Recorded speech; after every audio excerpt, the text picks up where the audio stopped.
Se passou um ano desde que as águas invadiram casas, ruas e vidas em inúmeros municípios do Rio Grande do Sul. Para muitas famílias, restam em cenário de abandono, sem indícios de reconstrução. Moradores sem casa, comércios fechados e fica a pergunta: quando a vida vai, de fato, recomeçar?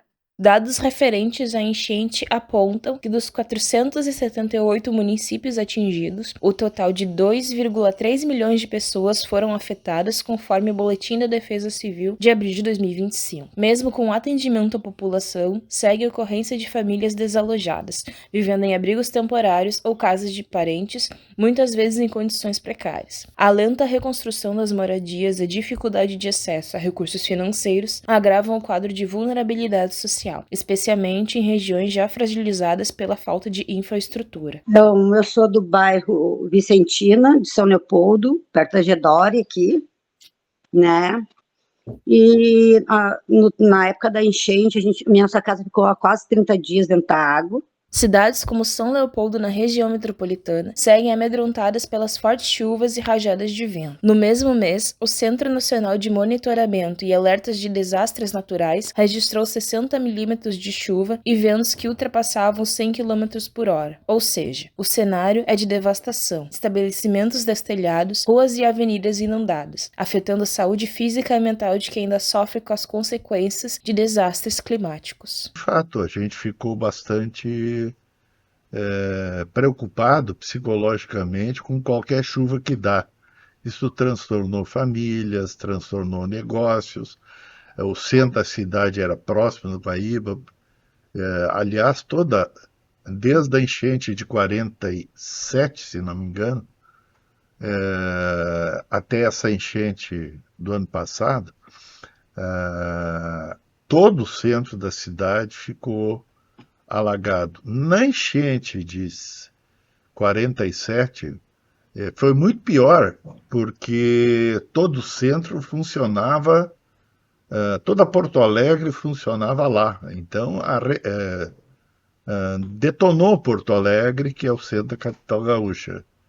Enquanto que agora o centro era só histórico, então não teve tanto prejuízo, digamos,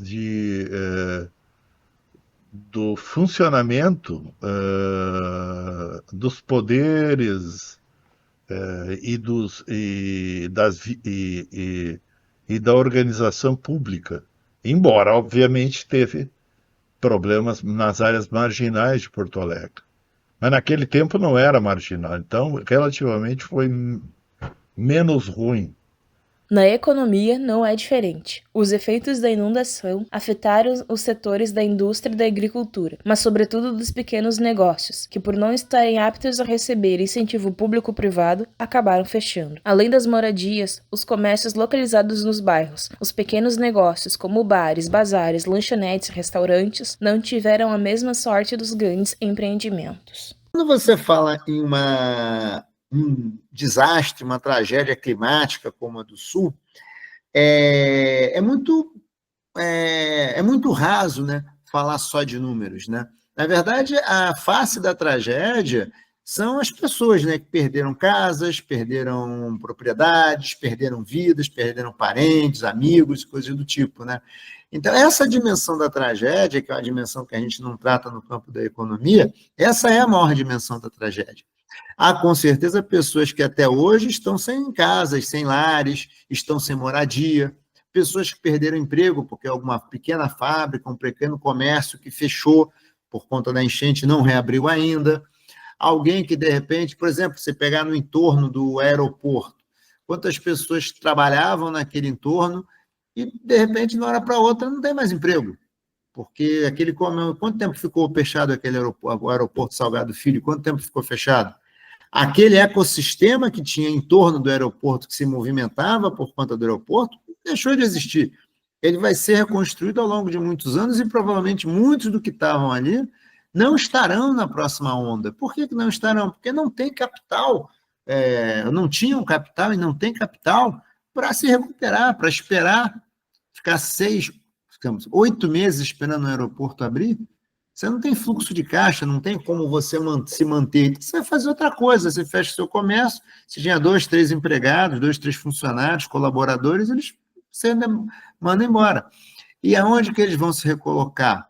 Aí tudo bem, o Brasil está com desemprego baixo, há a possibilidade de você se recolocar e tal, mas não é fácil, muitas vezes, e muitas vezes o salário também não é tão bom quanto antes, né? A tristeza é visível nos olhos dos moradores. A desesperança está presente nas paredes e nas ruas que guardam marcas de um momento de dor e angústia. O trauma é coletivo. A cada chuva vem junto a incerteza e o medo de perder móveis e entes queridos, tudo outra vez.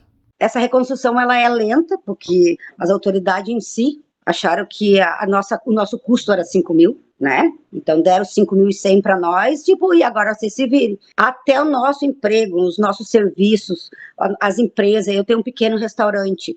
Meu pequeno restaurante, ele não tem condições hoje de se manter. Eu tenho mais dívidas do que ganho, porque para quem que eu vou vender? Se as pessoas que estão à minha volta estão na mesma situação que eu. Não tem como a gente vender, como a gente trabalhar, entendeu? As pessoas em segurança, eu saio da minha casa, vou para trabalhar, se chove, eu ligo para os vizinhos que estão aqui, como é que estão, está alagando a rua, se não está alagando a rua, entendeu? É uma segurança constante. E está todo mundo assim, então está tudo fraco, o comércio está fraco, as vendas estão fracas, as pessoas, elas são isoladas, hoje em dia são muito mais isoladas, tu não vê mais os vizinhos escutando música, brincando, conversando, tu não vê mais isso na rua, é muito raro, porque parece que a gente está todo mundo de luto, a sensação que a gente ainda é de luto, porque se faz sol, a gente tem um pouquinho de esperança, primeiro tempo que fecha, a gente já volta todo o trauma. E aí estar dentro de casa e lembrar, aqui eu tinha uma coisa, aqui eu tinha isso, e reconstruir, sabe, sozinho, partindo do nada, tá muito difícil, e tu vê o descaso total, né, a gente sente o descaso, a gente vê em tudo que é lugar, é descaso, porque a gente vê muito em projetos que estão sendo feitos, um projeto, já passou a época do projeto, esses projetos eles sempre existiram, já tinha projeto antes disso tudo acontecer, que não foi posto em prática. Agora não é a hora de fazer projeto, agora é a hora de colocar eles em prática. E aí acho que é isso que o povo quer. E agora faz que é um mês que começou o desentupimento dos bueiros, das bocas de lodo, sabe? Um mês. Já faz quase um ano que deu a enchente, né? Se a gente parar e pensar, já fez um ano, né? Então, é muito blá, blá, blá, muito fala, muito... que a gente tem um projeto. Esses projetos estão mais de 10 anos lá dentro já. A manutenção dos dicas, isso tudo já existia. Foram enrolando, foram um empurrando para o outro, ninguém fez nada. E aí, agora é difícil querer governar para um povo que o povo tem que estar forte para ser um bom governante. E eu não vejo os governantes fortificando seus povos, não vejo reuniões nas comissões, não vejo reuniões que realmente tragam algum benefício para a sociedade. A gente não vê movimentos, a gente só vê muita palestra, muito blá, blá, blá, muita coisa assim, mas a ação a gente não tem, entendeu? E aí dá desespero, tem muita gente com depressão, tem gente que ainda está se tratando, e aí a gente está assim, a gente está desanimado para trabalhar, porque a gente trabalha sozinho, a gente não tem um investimento do governo, não tem nada, ninguém... né, faz nada, só diz que vai fazer, só há projetos que não vêm, e eu acho que mais do que de que ajudas financeiras, a gente precisa mais de ajuda psicológica. Eu acho que o povo não está aguentando mais, se sente sufocado. A gente não consegue ir no vizinho, conversar com o vizinho, porque parece que tu junta a tristeza dele e a tua junto, daí tu sai pior. Não tem um para consolar o outro. Antes, por exemplo, tinha um problema na minha vida, eu ia na vizinha, a gente desabafava, a gente enxergava a vida de outra maneira. Se eu ir na vizinha, tenho certeza que eu vou sair pior. Tu não pode chover. A chover é uma coisa abençoada de Deus e não pode chover. Se chover, a gente entra em pânico. Muita gente diz que é coisa de Deus. Não foi coisa de Deus. Não foi um efeito climático, foi negligência. O DIC rompeu por má manutenção, por um monte de coisa. As comportas de Porto Alegre também, ela não tinha manutenção, então não tem nada a ver com Deus. Assim, em questão, que Deus vai chover, então vamos mandar Deus para a chuva, não tem como. Sempre tivemos chuvas fortes. A reconstrução criada pelo governo federal prevê pagamento de R$ 5.100 para desalojados e desabrigados em todo o estado. Contudo, apenas o benefício não é suficiente para repor as perdas da população que ainda luta para se reerguer. Eu acho muito importante nessa questão do acolhimento, que eu acho que é os governos promoverem a participação coletiva, mutirões, botar as pessoas juntos, botar atividades, fazer com que as pessoas voltem a conviver entre si, voltem a conviver, obviamente, em condições mais próximas da normalidade possível, para que elas possam voltar a ter confiança, deixar o trauma para trás e voltar a ter confiança de que dias melhores virão, tá? Acho isso importante, é uma assistência que não é só financeira e tal, é realmente você botar as pessoas juntas num ambiente de segurança para que as pessoas possam começar a voltar a sua vida ao normal e confiar que o futuro pode ser melhor. A perda de empregos, ela foi bastante grande, né? Então a gente teve ali um pouco mais de 85 mil famílias que foram desabrigadas, né?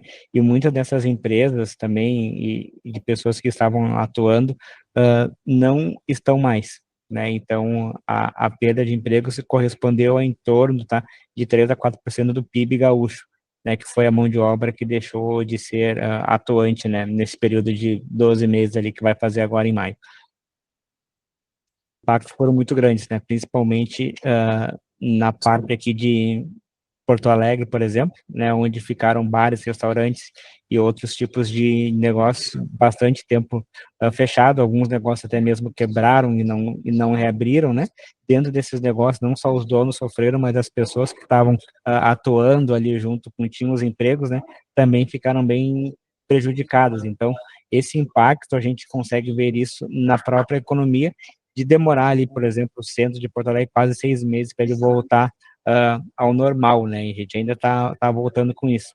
Aí as pessoas que estavam atuando, né, que ficaram desempregadas, sofreram bastante, né? Algumas conseguiram mesclar a renda com algum auxílio, mas isso não demorou muito tempo, tá? Elas tiveram esse auxílio por 2, 3 meses e depois continuam desempregadas. Depois de meses, a cidade de São Leopoldo segue aguardando a construção do dique que represa sua água. Neste momento, a participação ativa dos governantes é imprescindível para a reconstrução, garantindo a segurança à população e ouvindo seus munícipes para prevenir novas tragédias no futuro. Com o processo de recuperação precisando de ajuda, é preciso sair do papel e concretizar ações que tragam de volta a esperança. Enquanto as obras públicas e o auxílio não chegam, a reconstrução parece estar distante. É eles que eu gostaria de ver sendo construído o dique de verdade, que o projeto que tem na minha rua de 10 anos, que era para ela não alagar e eu poder sair trabalhar nos dias de chuva, eles acontecessem, que a gente não quer mais projeto, que a gente tem muito projeto, a cidade tem muitos projetos, e a gente gostaria que eles começassem a colocar em prática. A enchente passou. A dor, o trauma e a incerteza de quem convive com os resquícios da tragédia ficam na memória, como lembranças marcadas na história de um estado que nunca irá esquecer.